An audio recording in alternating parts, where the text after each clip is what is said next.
Hi, my name is Kelly Neal, and we're going to be showing you how to ambulate with a gait belt. This is my patient. This is Hannah, and she has graciously agreed to let us videotape her being helped with a gait belt. So typically I would have already met my resident. I would already know who my resident was and what they prefer to be called. So when I'm doing this skill, I'm going to knock when I come in. Hannah, it's me, Kelly again, and it's time to get you up and walk you. Is that okay?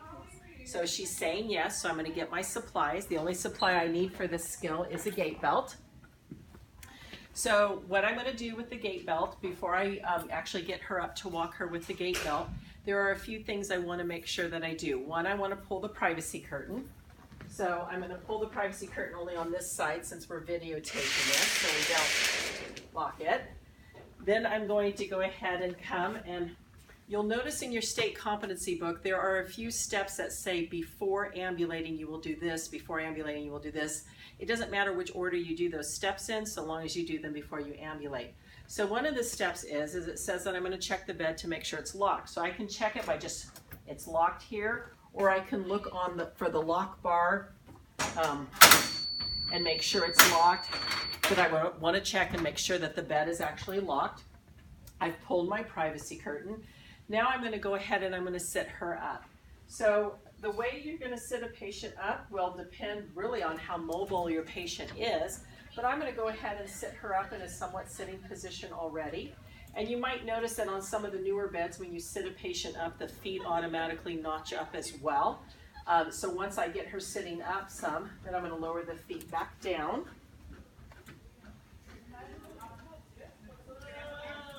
I'm going to go ahead and uncover her. And that's why I have the privacy curtain pulled, just in case she wasn't fully dressed. And we're going to go ahead and assist her to the edge of the bed. So depending on how mobile your patients are, some patients can just swing their legs around and will be ready to go. Sometimes you have to assist with them. So I'm going to go ahead and I'm going to bring her legs around. And I'm going to just let her sit there before I even bring her feet all the way to the floor. So I'm going to let her sit there and just kind of adjust to being in a sitting position. And this is a good time for me to go ahead and put the gait belt on her. So even before I put her shoes on or get her feet to the floor, this way it just gives her a little bit longer time to adjust to a sitting up position. So when I put the gait belt on, gait belts always go over the clothing. It's going to go through the teeth side first of this buckle. And I'm going to do it nice and snug up against my hand.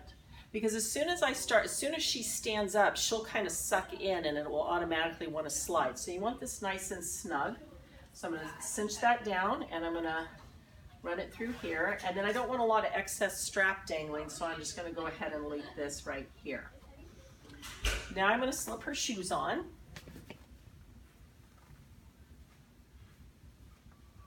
And you can use, you want non-skid shoes or non-skid socks on when you walk a patient. Okay.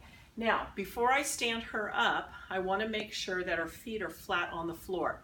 Now, the two steps that are critical steps for state competency in this skill is one, that she has non-skid shoes on, and the other critical step is that her feet start off flat on the floor.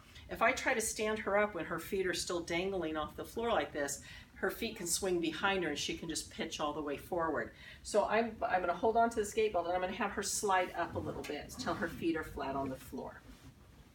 Now, before I stand her up, so I've made sure the bed was locked, I've got her non-skid shoes on, I've got her gait belt on, I'm going to need to, I'm going to give her a signal. So like on the count of 3, we're going to come up. So she knows when we're going to do it and I know when I'm going to do it. I also need to support her feet and legs. So your book says you can go from toe to toe or knee to knee to brace their lower legs. That's hard for me. I know it's hard for me to bring my knees down to her height.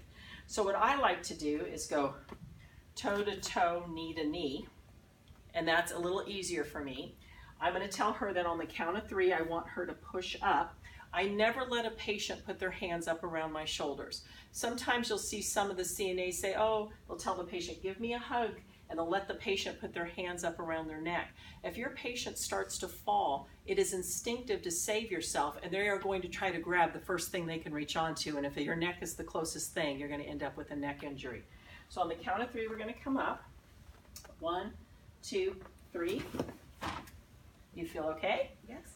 Right. So you notice when I was pulling her up, I had my hands underneath the gait belt. You always hold the gait belt underneath with your hands. Now I'm going to come and I'm going to be behind her and slightly to her side, and I'm holding the gait belt behind her with my hand under the gait belt. And your state competency book says you'll walk 10 feet. Your evaluator is just going to say walk to that table and back. And so we would just go ahead and walk. Okay, and then we'll go ahead and we'll turn around. Are you feeling okay? Yeah. All right.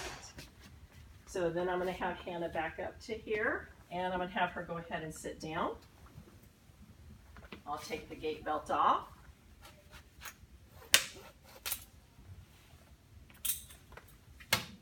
We'll slip her shoes off.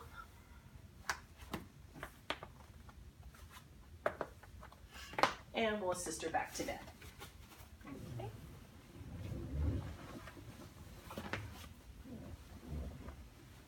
Now, before you finish any skill, now I can ask her if she wants the head of her bed to stay up or if she wants me to put her flat. The state competency says if you raise the bed up for body mechanics, you have to lower it. That doesn't mean the head has to be flat. So I can ask her if she's comfortable sitting like that or if she wants me to put the head of her bed down. Which would you prefer? Heads up, fine. Okay, and I'm going to make sure she can reach her call light. This is what we're using for our call light. And I'll just let her know if she needs anything. I'll be back in to check on her in a little bit.